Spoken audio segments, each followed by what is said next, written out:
नमस्कार दोस्तों, मैं प्रदीप भंडारी, आपका वकील, जनता का वकील, स्वागत करता हूं आपका। दोस्तों, कल जनता का मुकदमा पर आपने 90,000 से ज्यादा ट्वीट करते हुए पीओजेके के इंसाफ की लड़ाई को समर्थन दिया।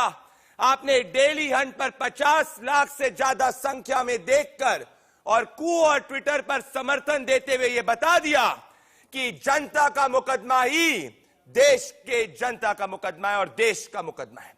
दोस्तों, आज से माननीय मुख्यमंत्री ममता बंदोपाध्याय जी दिल्ली दौरे पर है। वो 2024 में प्रधानमंत्री बनने का सपना भी देख रही हैं। ममता बनर्जी जी, क्या आपने इस राजनीतिक प्रतिस्पर्धा में बंगाल हिंसा पीड़ितों को भूल लिया? मैं उनके न्याय की लड़ाई को ममता जी 160 घंटों से लड़ रहा हूं और यह 15,000 पीड़ित 2 मई से न्याय का इंतजार कर रहे हैं। क्या उनको आपके बंगाल में न्याय नहीं मिलेगा ममता जी? ये सवाल देश की जनता पूछ रही है। ममता बनर्जी जी, आपने 21 जुलाई 2020 को कहा था कि मैं मशीन नहीं हूं, मेरे पास भी दिल है। आज वो दिल कहां है ममता बनर्जी जी, जब 15,000 बंगाल पीड़ित न्याय की मांग कर रहे हैं? मुझे लगा आज जब ममता बनर्जी जी आपने दिल्ली में जांच की मांग करी, आपका दिल धड़कने लगा पीड़ितों के लिए, पर मैं गलत था। दोस्तों, सुनिए उन्होंने क्या कहा। कि प्राइम मिनिस्टर एक ऑल पॉलिटिकल पार्टी मीटिंग बुलाए, मीटिंग बुला के सबको साथ बात करके ओपिनियन लेके कोई ना कोई सुप्रीम कोर्ट से इंक्वायरी हम लोग को होना चाहिए। ममता बनर्जी जी, मैं आपको आमंत्रित करता हूं कि इन हिंसा पीड़ितों को जवाब देने के लिए आप मेरे शो में आए और इन हिंसा पीड़ितों के सवालों का जवाब दें। आज आप विपक्ष की बहुत बड़ी नेता हैं, पर नेता का यह भी दायित्व होता है ममता बनर्जी जी कि वो अपने से बैर रखने वाले वोटर्स को भी न्याय दिलाए, क्योंकि कानून तो सबके लिए बराबर है। ममता बनर्जी जी, ममता बनर्जी जी, और इसी संदर्भ में मेरी दलील जो आपको सुनना चाहिए वो ये रही। मेरी पहली दलील, बंगाल में चुनाव के बाद हुई हिंसा से टीएमसी के इनकार करने से क्या भयावह तस्वीर बदल जाएगी। दूसरी मेरी दलील, चुनाव के बाद हुई हिंसा में हत्या और बलात्कार के आरोपियों पर ममता बनर्जी जी निष्पक्ष जांच को कब होने देंगी। मेरी तीसरी दलील, ममता बनर्जी के पीछे खड़े विपक्षी दलों को बंगाल हिंसा में टीएमसी पर और बंगाल हिंसा पर स्टैंड क्यों नहीं लेना चाहिए, क्यों है वो मौन। और मेरी चौथी दलील, कलकत्ता हाईकोर्ट में सुनवाई से पहले देश भर में निष्पक्ष स्वतंत्र जांच की मांग तेज हो रही है। दोस्तों, ममता बनर्जी जी, मैं आपके लिए वापस से बंगाल की मां की पीड़ा दिखाना चाहता हूं। यह भी आपकी वोटर है, यह भी बंगाल में रहती है और इन जैसे 15,000 नागरिकों के लिए हिंदुस्तान का हर बच्चा न्याय की लड़ाई लड़ रहा है। मैं उनके साथ ये न्याय की लड़ाई लड़ रहा हूं। मैं चाहता हूं कि आप भी देखें कि कोने कोने से कैसे आवाज निकल रही है। नमस्कार दोस्तों, मैं प्रदीप भंडारी। बंगाल पीड़ितों के न्याय की लड़ाई। बंगाल हिंसा से पीड़ित 15,000 नागरिकों के इंसाफ का मुकदमा लड़ूंगा। मुहिम बंगाल पीड़ितों पर हुई हिंसा और दर्दनाक साजिश के खिलाफ। पुलिस सामने दिए आसामीरा चले गেল, पुलिस ধরলো না কেন, কি করেছিল কি করেছিল। मुहिम जो बंगाल हिंसा पीड़ितों के साजिशकर्ताओं को दंड देने की गुहार लगाती है। उसने बोला हमको हिंदू लड़की चाहिए। मुहिम जो नेताओं से सच्चे सवाल, चुभने वाले सवाल पूछती है। मुहिम जिसने मुख्यमंत्री ममता बनर्जी को जवाब देने के लिए मजबूर किया। उनका जवाब आश्चर्यचकित करने वाला था। Nothing happened in post-poll violence. Nothing happened in post-poll violence. मुख्यमंत्री ममता जी, कुछ नहीं हुआ, कुछ नहीं। देश की जनता कहती है मुख्यमंत्री जी सब कुछ हुआ। ये सिर्फ एक रिपोर्ट नहीं, ये जनता की मुहिम है, आपकी मुहिम, आपका मुकदमा। मुख्यमंत्री ममता बनर्जी को बंगाल चुनाव में बड़ी जीत ने उन्हें विपक्ष की ओर से प्रधानमंत्री पद की उम्मीदवारी पेश करने का मौका दिया है। पर जब बंगाल के लोग न्याय की मांग कर रहे हैं, माताएं हिंसा में मारे गए उनके बच्चों के अपराधियों पर कार्रवाई की मांग कर रही हैं, हम कैसे चुप रह सकते हैं? ये जनता का मुकदमा है और जनता अपने सवाल पूछेगी, क्योंकि जनहित ही देश हित है।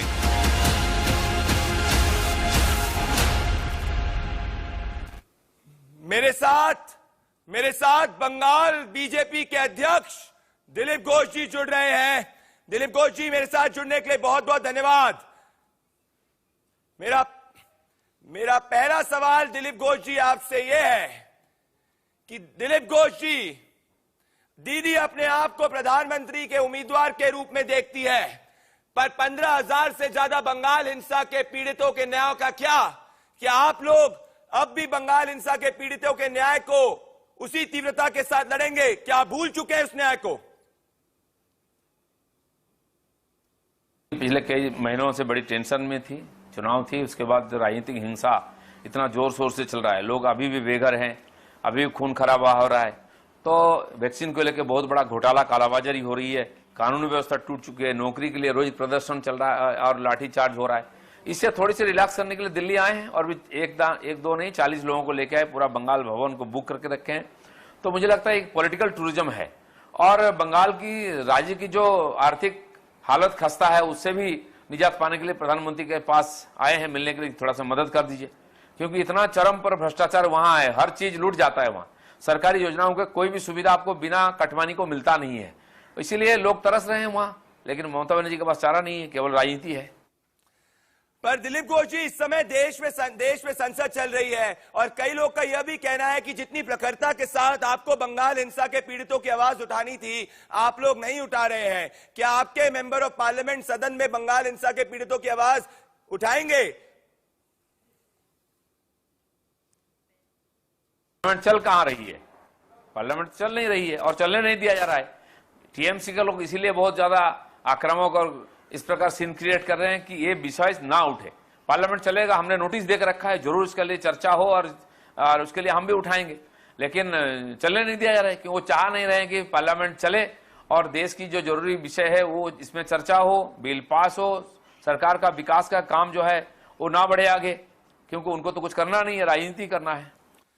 पर आपको क्या लगता है, बंगाल हिंसा के पीड़ितों को बंगाल के पुलिस के द्वारा न्याय मिल सकता है? क्या उनकी जांच उनको न्याय पहुंचा सकती है या सिर्फ केंद्रीय जांच एजेंसी के द्वारा की गई जांच ही बंगाल हिंसा पीड़ितों को न्याय दे सकती है? पुलिस अगर इंक्वायरी कर लेती, हमारी एफआईआर ले लेती, तो हमको ना कोर्ट जाना पड़ता, सुप्रीम कोर्ट, हाई कोर्ट, ना तो 5-5, 6-6 कमीशन को जाना पड़ता, ना तो एनएचआरसी की टीम जाना पड़ता। कुछ नहीं किया, एफआईआर तक नहीं लेते हैं। जो जिनका ऊपर बलात्कार हुआ है वो छुपे हुए हैं, वो एफआईआर करने के लिए तैयार नहीं है, बोलते मान गया, जान भी जाएगा।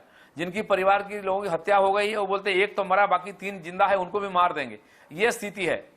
और पुलिस ने जिन्होंने स्टेटमेंट दिया एनएचआरसी की टीम के सामने, अब उनके ऊपर उल्टा मुकदमा लगा रहे हैं, उनके ऊपर आक्रमण हो रही है, क्यों आपने स्टेटमेंट दे दिया, ये हालत है।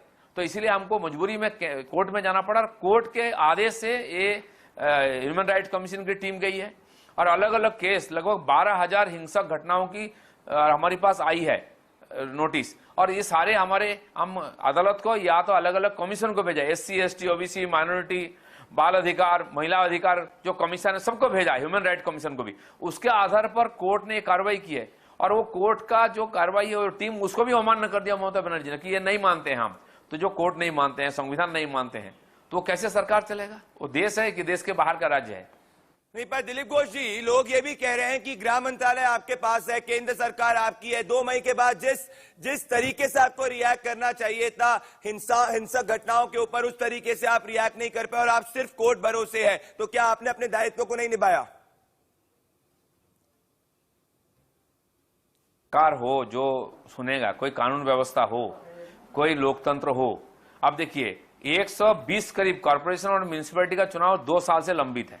आप बोलिए लोगों की अधिकार नहीं है कि अपना प्रतिनिधि को चुने? लोगों का राजनीतिक अधिकार नहीं है क्या?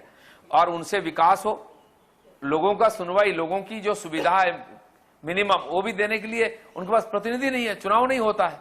और आप जानते हैं पंचायत चुनाव 2018 में हुआ था, 34% सीट में नॉमिनेशन करने नहीं दिया है, जबरदस्ती मारपीट के भगा दिया विरोधियों को। तो इस परिस्थिति में हम कहां जाएं? इसलिए मजबूरन हमको कोर्ट में आना पड़ा, मानवाधिकार कमीशन में जाना पड़ता है। एक प्रकार सरकार के खिलाफ ही एक कंप्लेन है। पर दिलीप घोष जी, आप बंगाल बीजेपी के अध्यक्ष हैं और आज जो बंगाल हिंसा के पीड़ित हैं, जो हमारे साथ कई बार लाइव भी जुड़ चुके हैं, हम उनके न्याय की मुहिम को लड़ रहे हैं, वो आपसे ये जानना चाहते हैं कि आप कब तक रुकेंगे, क्या उनको न्याय मिलेगा? दिलीप घोष, बंगाल बीजेपी अध्यक्ष, क्या कहते हैं? क्या सिर्फ एक चुनावी मुद्दा था? 5-6 साल से लगभग 175 कार्यकर्ताओं की हत्या हुई है। चुनाव के बाद लगभग 50 कार्यकर्ताओं की हत्या हुई है। और इसके लिए खाली देश में, बंगाल में नहीं, हर ब्लॉक स्तर तक हमने किया है। पूरा देश में हर मंडल में हमारे लोगों ने प्रदर्शन किया, लाखों जगह में। और जो जो लोकतांत्रिक व्यवस्था में संभव हमने किया है, कोर्ट कचहरी कमीशन तक गया है। और उसके कारण आज सब लोग सक्रिय होकर के जा रहे हैं। और हमने लड़ाई किया है, बलिदान दिया है। इसलिए बंगाल के जनता जनसंघर्ष से आज तक 70 साल के बाद हम पर भरोसा किया है। इतनी बलिदान के बाद, खून पसीना देने के बाद, तभी आज हमको 3 से 77 सीट पहुंची। केवल इतना ही नहीं है, बाकी सारे विरोधियों को सफाया करके भाजपा को ही लोगों ने जिम्मेदारी दिया और विपक्ष का जिम्मेदारी निभाने के लिए और इस हिंसाश्रयी और लोकतंत्र को हत्या करने वाला सरकार का विरोध करने के लिए। तभी आज लोकसभा और विधानसभा के बाहर हम इसका प्रतिवाद कर रहे हैं और जनता हमारी साथ है। मेरा आखिरी सवाल दिलीप घोष जी आपसे यह है कि जब ममता बनर्जी से पूछा गया बंगाल हिंसा के ऊपर, तो उन्होंने कहा कुछ नहीं हुआ, ये सिर्फ और सिर्फ बीजेपी का प्रोपोगेंडा है। तो आज जब ममता बनर्जी 2024 के अंदर प्रधानमंत्री के रूप में विपक्ष की एक बहुत ही चर्चित और स्ट्रांग उम्मीदवार है, आपको क्या लगता है कि बंगाल की जनता क्या कह रही है? क्या पोस्ट पोल वायलेंस के ऊपर बीजेपी की ही सिर्फ वो साजिश थी? क्या बीजेपी अब उसको हल्के में लेने वाली है? और 2024 में ममता बनर्जी को प्रधानमंत्री के रूप में देखकर क्या आप चिंतित हैं? प्रधानमंत्री पद के उम्मीदवार के रूप में देखकर आप चिंतित हैं? माफी चाहता हूं। वायलेंट नहीं हुआ तो इतनी हत्याएं जो हुई है, और जो हम सारे ब्यौरा दिया है कमीशन को, कमीशन का टीम गया है, ह्यूमन राइट कमीशन से लेकर सारे कमीशन को, और उनके आधार पर कोर्ट ने जजमेंट दिया है कि इसकी जांच हो और इसकी अभियोग लिखा जाए। एफआईआर तक नहीं होता है, आज पुलिस जाके एफआईआर कर रहा है। तो ये जो हुआ है कोर्ट के सामने हुआ है, जो तथ्य हमने दिया उस आधार पर कोर्ट ने आदेश दिया है। तो ममता बनर्जी कोर्ट को भी नकार देते हैं, ये तो संभव ही नहीं है। और जो अपने प्रदेश में हिंसा नहीं रोक सकते हैं, लोकतंत्र को और कानून व्यवस्था को स्थापित नहीं कर सकते, वो कैसे प्रधानमंत्री के फेस बन सकते हैं? 2019 में उन्होंने भरपूर प्रयास किया था। वो जानते थे कि मोदी जी आगे बढ़ रहे हैं, बीजेपी आगे बढ़ रही है, और अपना अस्तित्व बचाने के लिए उन्होंने सारे पार्टी के नेताओं को कलकत्ता बुला के बड़ी रैली की थी, खाना पीना फोटो हुआ था। लेकिन हुआ क्या है, हम 2 से 18 पहुंच गए, ममता बनर्जी 34 से 22 तक आ गए। और पूरी देश में जो नेता गए थे, इनके तो कई पार्टी का एक भी लोकसभा का सदस्य लोकसभा पहुंच नहीं पाए। कई पार्टी और नेता अस्तित्व का संकट में जूझ रहे हैं, इसलिए सब मिलकर के अपना अस्तित्व बचाने के लिए लड़ाई लड़ रहे हैं। मेरे साथ जुड़ने के लिए बहुत बहुत धन्यवाद दिलीप घोष जी। हम बंगाल हिंसा पीड़ितों के न्याय की लड़ाई लड़ते रहेंगे। मेरे साथ जुड़े बहुत बहुत धन्यवाद। दोस्तों, इसी मुद्दे पर जब ममता बनर्जी प्रधानमंत्री पद के उम्मीदवार के रूप में अपने आप को देख रही है और विपक्ष उनके बीच खड़ा है, मेरे साथ सवाल मैं ये पूछ रहा हूं कि क्या हुआ बंगाल हिंसा पीड़ितों के, मेरे साथ लाइव, और मैं ये पूरी की पूरी डिबेट संविधान को सब कुछ रखे हुए करता हूं। मेरे साथ जुड़ रहे हैं इस वक्त लाइव, मेरे साथ जुड़े सुकंदा मजुमदार जी, भारतीय जनता पार्टी के मेंबर ऑफ पार्लियामेंट है, बंगाल से जुड़ने के लिए धन्यवाद। Saurabh Sikdar, BJP spokesperson, ये भी बंगाल से हैं। S K Datta, senior political analyst, मेरे साथ में जुड़ रही हैं टीएमसी से सुजाता मंडल जी, बहुत बहुत धन्यवाद। बादल देवनाथ, टीएमसी लीडर, और राहुल लाल, पॉलिटिकल एनालिस्ट जुड़ रहे हैं। मैं डिबेट की शुरुआत इस वक्त करना चाहता हूं सुजाता मंडल और सुकांता मजुमदार के साथ में। सुजाता मंडल और सुकांता मजुमदार, सुजाता मंडल, मुझे सीधी सीधी बात बताइए कि आप 2024 के अंदर प्रधानमंत्री पद के उम्मीदवार के रूप में ममता बनर्जी को प्रोजेक्ट कर रही हैं, पर सवाल यह है, आप तो बंगाल से बाहर के लोगों को बाहरी कहा करती हैं। आपकी नेता ने तो बंगाल चुनाव में आउटसाइडर वर्सेस बंगाल का किया, तो फिर कैसे चलेगा? आप तो 2 आइडेंटिटीज की बात कर रहे हो। बंगाल हिंसा पीड़ितों पे न्याय पे मौन कब तक रहेंगे? सुजाता जी, देखिए, अगर आप बोलने के लिए मुझे मेरे बीच में ना टोकोगे तो मैं कुछ अच्छा चीज बोल सकती हूँ, मतलब जो आप लोगों को जानना है। देखिए, आज पोस्ट पोल वायलेंस का आवाज कौन उठा रहा है? ना भाजपा उठा रहा है। जो जिन लोगों को वेस्ट बंगाल के पब्लिक एकदम इलेक्शन से बाहर करके दिखा दिया कि बंगाल में भाजपा का जगह नहीं है और बाहर वाले का जगह नहीं है। बांग्ला में ममता दीदी को ही चाहिए एज ए चीफ मिनिस्टर, और पश्चिम बंगाल का जनता ने वो बन के ही दिखाया। और आप एक देखो, काल युवा मोर्चा का जो प्रोग्राम था, उस युवा मोर्चा का प्रोग्राम में ऐसे हाथाहाथी हाथ सफाई हुआ और ऐसे गंदगी, ऐसे चित्कार, ऐसे चिल्ला चिल्ली, ऐसे गंदगी हुआ कि युवा मोर्चा नेता मर गया। और ये मिस्टीरियस एक यंग एज का लड़का मीटिंग में गया और मर गया। आप सोचिए। सुजाता जी, सबसे बड़ी बात। और सुजाता जी, मैं सुकांता मजुमदार के पास आऊंगा। सुजाता जी, मुझे नहीं फर्क पड़ता कि भारतीय जनता पार्टी इस मुद्दे को उठाए कि नहीं उठाए, क्योंकि मेरे लिए 15,000 बंगाल के जो पीड़ित हैं वो मेरे लिए यहाँ पर है सबसे इंपॉर्टेंट। तो आपने एक बात सही करी, पर एक बात जो आपने सही नहीं करी कि जब आप बंगाल के बाहर के लोगों को बाहरी कर रहे हैं, अरे तो बंगाल के नागरिकों के न्याय की तो बात करिए। मैं पूछना चाहता हूँ सुकांता जी, आप मेंबर ऑफ पार्लियामेंट हैं, क्यों नहीं उठा रहे मुद्दे को? क्यों शांत है बीजेपी? क्या बीजेपी के लिए सिर्फ वो चुनावी मुद्दा था, राजनीतिक मुद्दा था? हो जाए दोनों के बीच में बहस। बीजेपी वहां तो उठ गया पश्चिम सुकांता जी वर्सेस सुजाता जी। देखिए, मैं सुजाता दी की बात से ही मैं उनको जवाब देना चाहता हूँ। सुजाता दी ने जैसे बताया कि बंगाल के लोगों ने बीजेपी को हरा दिया, लेकिन अगर किसी पार्टी चुनाव जब होता है, कोई पार्टी जीतती है, कोई पार्टी हारती है, लेकिन जीतने का मतलब ये नहीं है डेमोक्रेसी में कि आप अपने विरोधियों को मारे, उनके समर्थक, उनके वोटर का खून कर दे, उनके महिलाओं का रेप कर दे। एक कतई लोकतंत्र में जायज नहीं है। और दूसरा जो बोले कि बाहर वाले लोगों को हराया, अगर बीजेपी के नेता पश्चिम बंगाल में बाहर वाले हैं तो 22 वर्ष ममता बनर्जी, सुजाता दी, हर कोई दिल्ली में बाहर वाले हैं, मध्य प्रदेश में बाहर वाले हैं, उत्तर प्रदेश में बाहर वाले हैं, बिहार में बाहर वाले हैं। तो अगर ये बाहरी वाला चल रहा तो आप सोचिए। मैं सुजाता दी से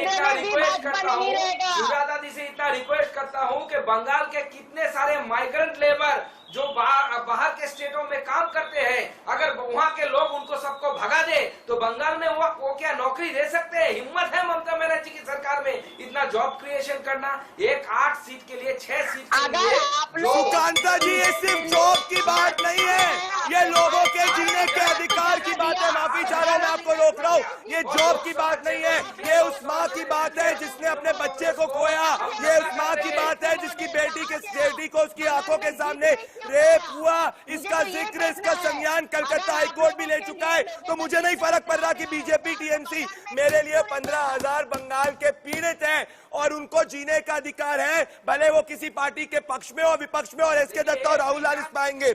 मुझे बताइए, अगर ममता बनर्जी जी 2024 में प्रधानमंत्री पद के रूप में अपने आप को देखती है, उन्होंने बहुत बड़ी जीत दर्ज करी जो स्वाभाविक है, पर 18 सितंबर 2017 को ममता बनर्जी जी कहती है कि रोहिंग्या जो है उनको हटाना, बाहर नहीं करना चाहिए देश के। वही म्यांमार के अंदर रोहिंग्यास को बाहर किया जाता है, उनको एज टेररिस्ट कहा जाता है। तो जब नेशनल सिक्योरिटी के ऊपर इस तरीके का स्टैंड होगा तो कैसे चलेगा? एसके दत्ता वर्सेस राहुल लाल। सबसे पहला चीज कि उन्होंने कभी भी राष्ट्रीय सुरक्षा को लेकर कोई खतरे वाली बात नहीं कही है। रोहिंग्या को रखो, रोहिंग्या को रखो। देखिए, एसके दत्ता, रोहिंग्या को लेकर रोहिंग्या को लेकर S K Datta, voter I card load, TMC पे रोहिंग्या डबल स्टैंडर्ड बीजेपी का नहीं चलेगा। आप जब बीजेपी का डबल स्टैंडर्ड ये तो हकीकत है, ये सच्चाई है। अरे एरा तो बोई लागो तो एरा तो बाहरी दीदी दिल्ली क्यों आए हो फिर? अगर ये लोग बाहरी है, हम लोग अगर बाहरी है, हम लोग अगर बोल रहे तो है, तो दिल्ली किस लिए आए हो दीदी? परिक्रमा करने 2024 का किस वजह से आए हो दिल्ली? ये जरा खुलासा कर दो।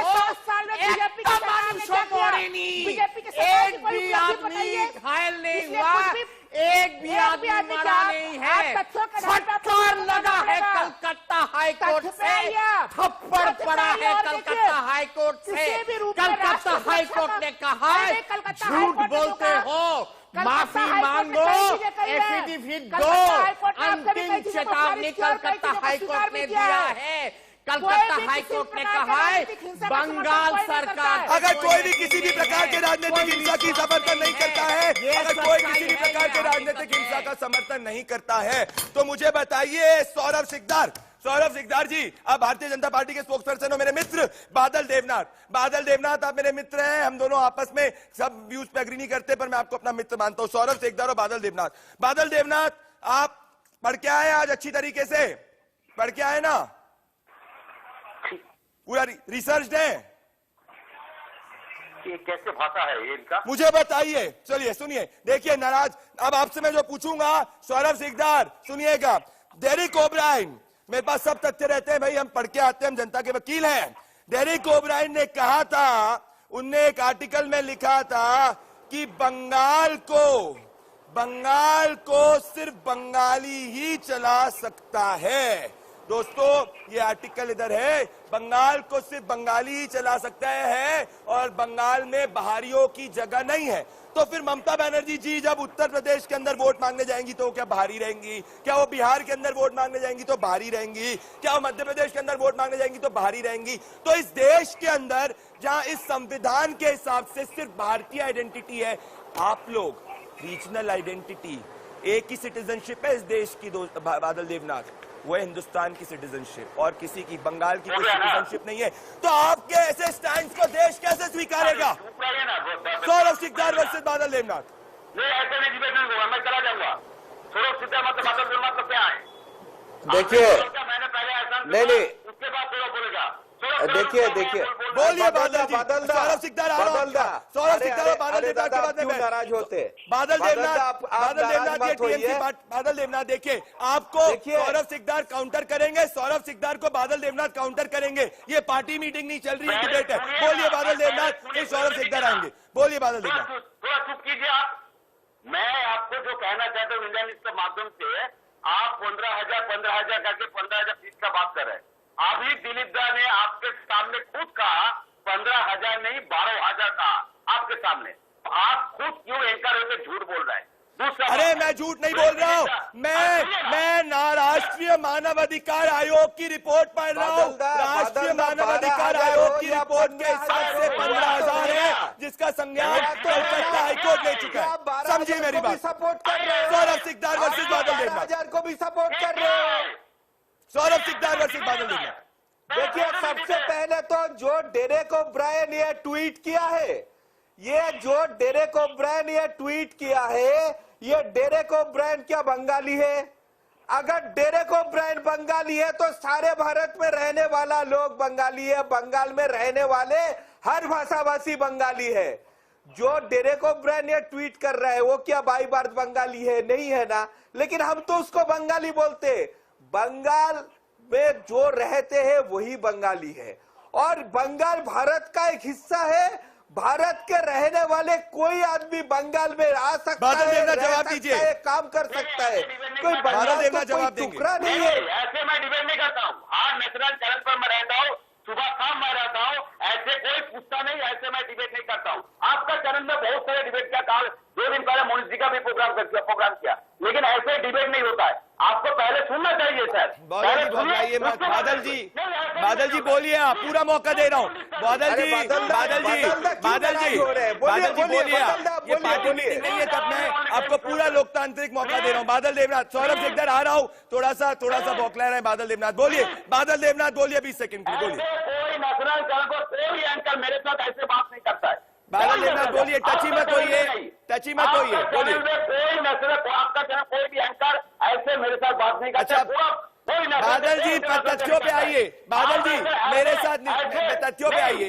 बादल जी ऐसे सवाल करना आप छोड़ दीजिए, तथ्यों पे बात सवाल करना ठीक से कीजिए, दूसरे को कीजिए, मुझे नहीं। और दिलीप को बहुत बड़ा इल्जाम नहीं है बंगाल के। मेरा सवाल बादल देवनाथ जी, मेरा सवाल आपसे ये है कि क्या अगर आपके हिसाब से बंगाल के बाहर के लोग बाहरी हैं, तो जब आप उत्तर प्रदेश बिहार के अंदर वोट मांगने जाएंगे तो क्या आपके उनके लिए आप बाहरी हो जाएंगे कि नहीं हो जाएंगे? बताइए बादल देवनाथ जी, बताइए, जवाब दीजिए। आपका ऑडियो ही ऑन है, बोलिए। बीच में मत बोलिए प्लीज, डोंट डिस्टर्ब मी। मैं आपको जो कह रहा हूँ, दिलीप वो 3 साल से हर नस्ल का हाथ मीडिया ने दिखाया। एक बोलते उन्होंने क्या कहा, इसको संसद में बेचेगा, उसको मारेगा, उसको पीटेगा, कौन इस हिंसा फैला था? पहले आप सुन लीजिए, जो दिलीप घोष का बाप था उनको तो मिनिस्टर नहीं बना। क्यों मिनिस्टर नहीं बना दिलीप घोष को? क्योंकि उन्होंने मोहम्मद शाह मोदी जी को झूठ कहा था। क्या झूठ कहा था? बंगाल में सत्ता में आएगा। जिनके पास आप बोल रहे हैं, जिनके हिंसा का बात यहाँ पर सुझाव दिया है, सुझाव के इलेक्शन के दिन क्या किया था आपको पता है? 200 को ऊपर भाजपा कार्यकर्ता सुझाव देते को मार के वहां से इलेक्शन, उसके बारे में बताइए। दिलीप घोष मिनिस्टर बना नहीं बना ये तो हमारा बात है, ये हमारे बड़े लोग तैयार करेंगे। प्लीज, मैं बोलने के बाद कहा जाऊंगा, तुम बोलोगे। NHRC का जो रिपोर्ट आया, NHRC के रिपोर्ट में 80% लोगों का जो नाम दिया, उसमें एक भी व्यक्ति का एक मच्छर मारने का कोई केस नहीं है उन लोगों के नाम से।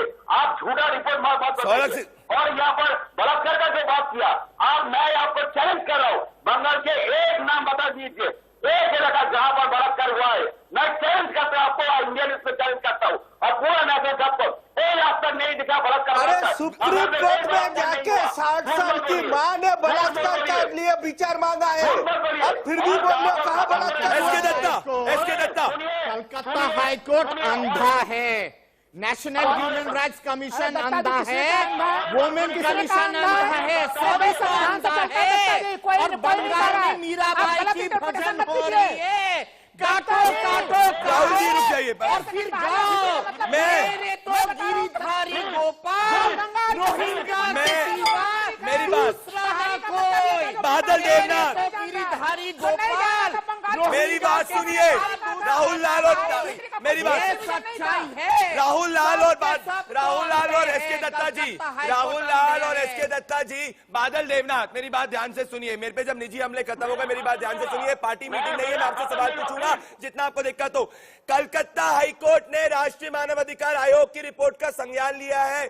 उस राष्ट्रीय मानवाधिकार आयोग की जांच टीम के अंदर आपके जो स्टेट ह्यूमन राइट्स कमीशन के मेंबर भी थे और आपके स्टेट लीगल अथॉरिटी के भी मेंबर थे। तो जिस तरीके से आप जब हाथरस के अंदर न्याय की बात कर रहे थे उत्तर प्रदेश में, हम देश की जनता आपसे बंगाल के अंदर आपको 2/3 बहुमत मिली है, 15,000 नागरिकों के न्याय की बात करेगी। आपको जितना मुझ पर निजी वार करना है करिए, मैं आपसे पूछते रहूंगा। अब आप मुझे बताइए कि अगर मैं आता हूं आपके पास, सुकंता मजुमदार आएंगे आपके सामने डिबेट में, सुनिए अब तक से सुनिए।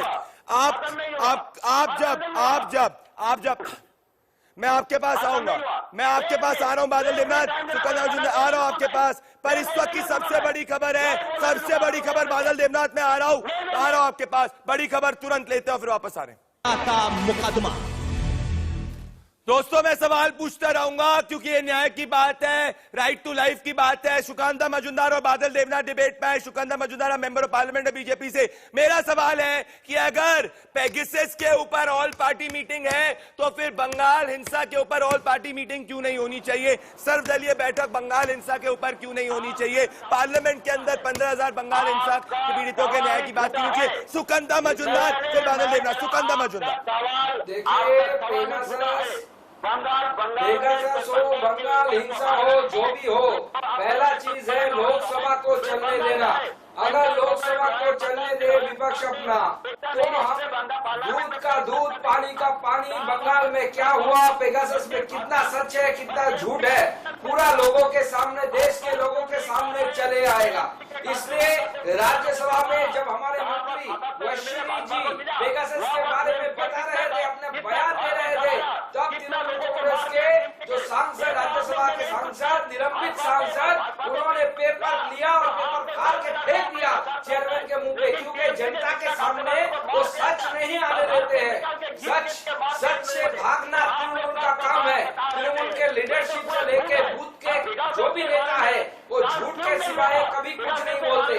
जैसे हमारे दादा ने बोला कि बंगाल में एक भी रेप नहीं हुआ। आप देखिए सुप्रीम कोर्ट में केस चल रहा है रेप को लेके, जो पीड़िता है वो खुद कह रही है मेरे साथ रेप हुआ है, उसका मेडिकल रिपोर्ट जमा करा गया है, लेकिन एक महिला मुख्यमंत्री होने के बावजूद ऐसा काम कर रही है ममता बनर्जी की सरकार, पुलिस प्रशासन, जो वहाँ पे हमारे ह्यूमन राइट्स कमीशन बोलने में वो बोले कि यहाँ पे शासन का राज होना चाहिए, वो राज नहीं है, राज का शासन चल रहा है।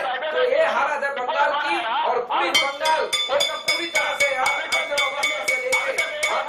एक झूठ जो कार्यक्रम में बोला गया है, जिस झूठ को मैं दर्शकों के सामने बताना चाहता हूँ, मैं ये झूठ जो है, कहा गया कि बंगाल में चुनावों के बाद एक भी रेप की घटना नहीं हुई, ऐसा क्लेम बादल देवनाथ जी ने कहा। ये झूठ है, ये मैं नहीं कह रहा हूं, ये स्टेट डीजीपी की रिपोर्ट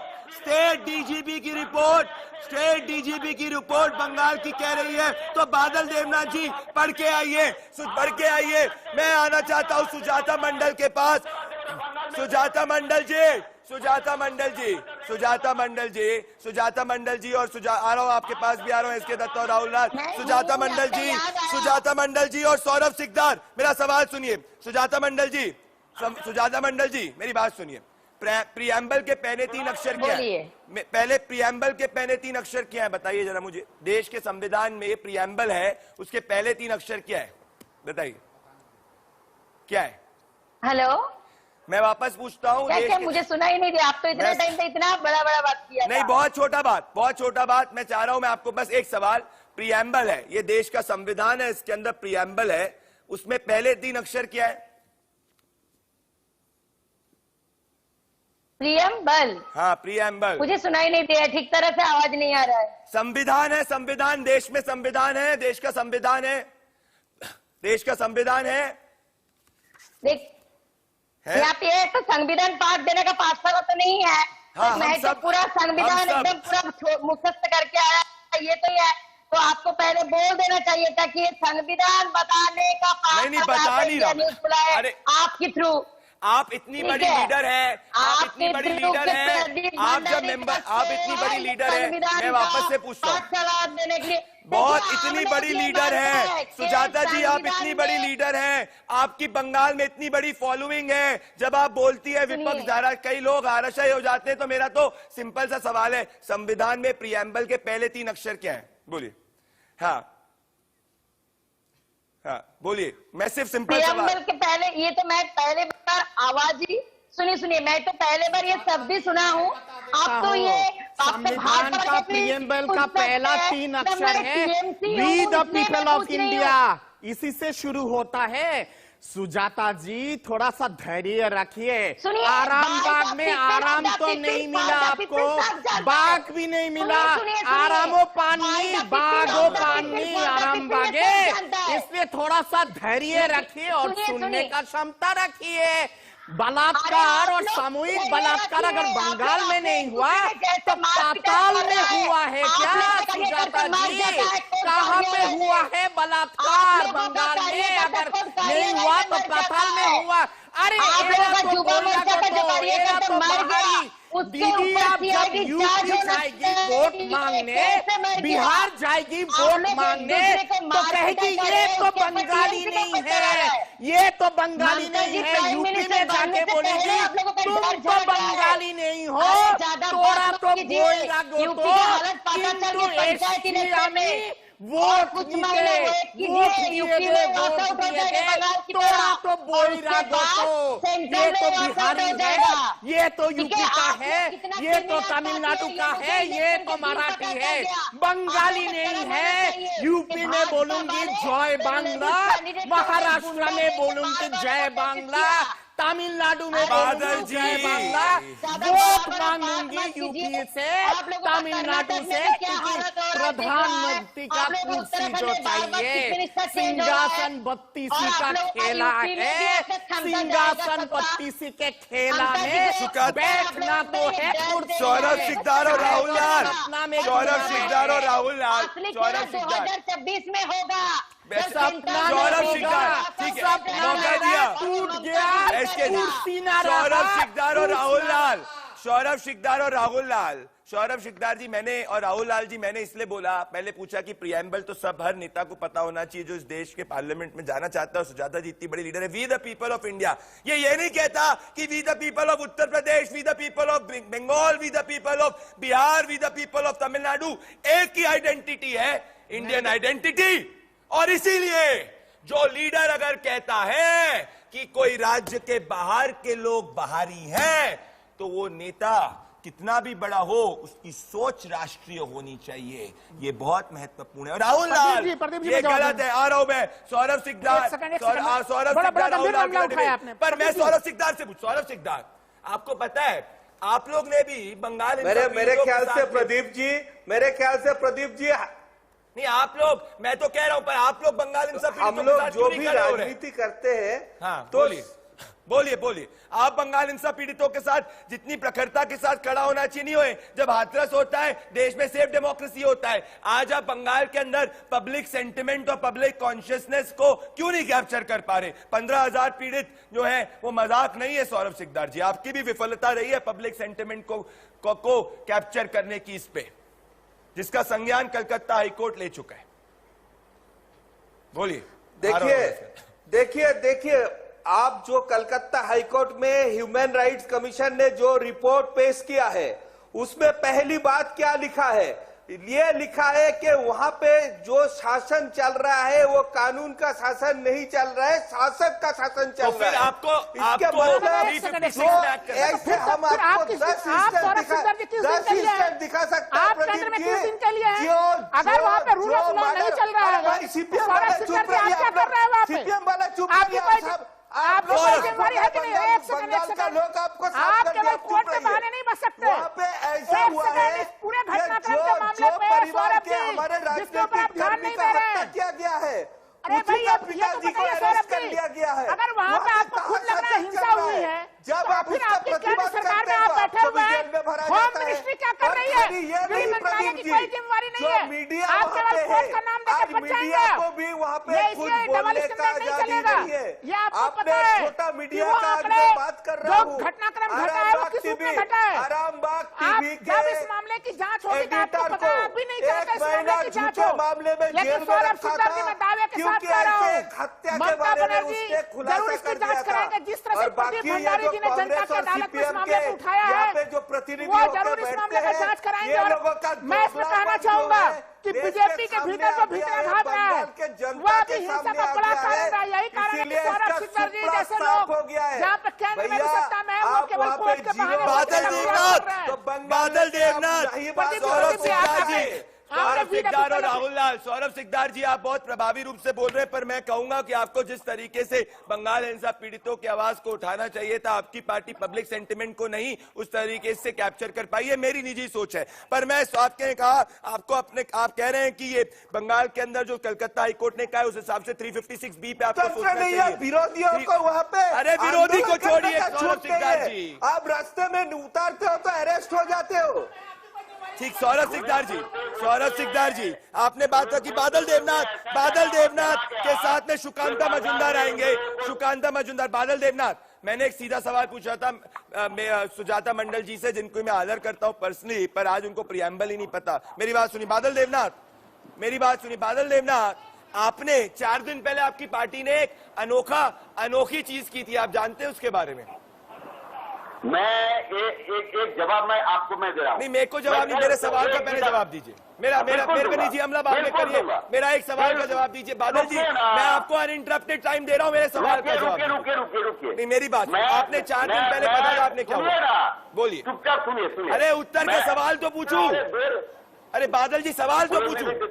अब चुप कर बाबा, मैं LLB किया, मैं माइक्रोलॉजी किया, मैं माइक्रोलॉजी स्पेशलिस्ट सब लोग कहते हैं, मैं एस्ट्रोलॉजी किया, 6 डिग्री मिला है। तो मैं आपको कोई रेलवे का कोई किताब लेके यहाँ पर लेके मैं आपको सवाल पूछ रहा हूँ, ऐसा आपको मिलेगा?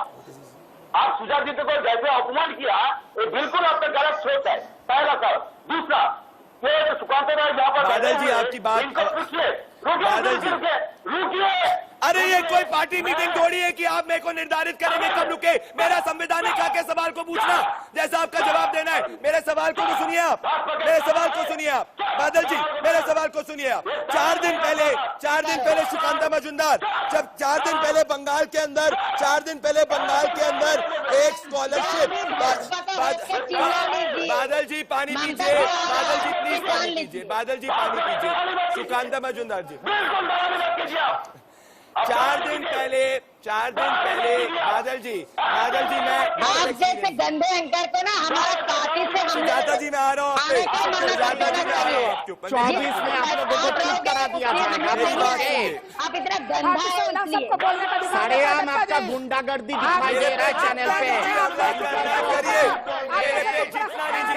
मैं चाहता हूँ इस वक्त सिर्फ मेरा फेडर ऑनर मेरी बात सुनिए। मेरा सवाल है, मैं चाहता हूँ कि बादल देवनाथ इस पे जवाब दे। बादल देवनाथ जी, आपको मेरे पे जितनी आपको निजी हमला करना है, मेरे को जितनी पर्सनल धमकी देनी, दीजिए। मेरा सवाल सुनिए। 4 दिन पहले जब आपने 12वीं की स्कॉलरशिप को अनाउंस किया था, जो लड़की जिसको मेरिट मिला था, आपने क्या कहा? पहले आपने उसके धर्म को बोला कि ये उसका धर्म है, आपने बोला ये मुसलमान है, और उसके बाद उसका नाम बोला। अब आप मुझे बताइए, सुप्रीम कोर्ट के हिसाब से रिप्रेजेंटेशन ऑफ पीपल एक्ट में 123(3) के हिसाब से पार्टीज धर्म के आधार पे वोट नहीं मांग सकती एक्सप्लिसिटली, जाति के आधार पे वोट नहीं मांग सकती एक्सप्लिसिटली। तो ये आपने किया, ये तो गलत किया। आप राष्ट्रीय नेता होने की बात कर रहे हैं, अगर ऐसा हो गया तब तो फिर कैसी बात चलेगी? राष्ट्रीय नेता एक महिला को बुला के अपमान कर रहे हैं, आप राष्ट्रीय नेता दिखा रहे हैं। एक महिला को बुला के डिबेट में बुला के अपमान कर रहे हैं। आप यूपी में जाके दीदी जय श्री राम बोलेगी वोट मांगने के दौरान। एसके दत्ता वर्सेस बादल देवनाथ, जय श्री राम बोलेगी यूपी में जाके दीदी, जब वोट मांगने जाएगी। दोस्तों मेरे पास समय कम है, आप सभी ने। दोस्तों मैं कह रहा हूं कि मेरे पे जितनी निजी हमले करने करिए, मेरे को जितना निजी हमले करने करिए, पर मेरा सवाल नहीं है ये बंगाल हिंसा पीड़ित 2/3 बहुमत से जीती हुई मुख्यमंत्री, जिनको बंगाल की जनता ने समर्थन दिया, पर जिन लोगों ने उनको वोट नहीं दिया, उनको भी बंगाल के अंदर जीने का हक है। और ये न्याय की लड़ाई है जिसका कलकत्ता हाईकोर्ट भी संज्ञान ले चुका है। कलकत्ता हाईकोर्ट के अंदर हियरिंग है। मेरे साथ दोस्तों, आप बहुत भारी मात्रा में जुड़े, जनता के मुकदमे में बहुत बहुत धन्यवाद, शुक्रिया।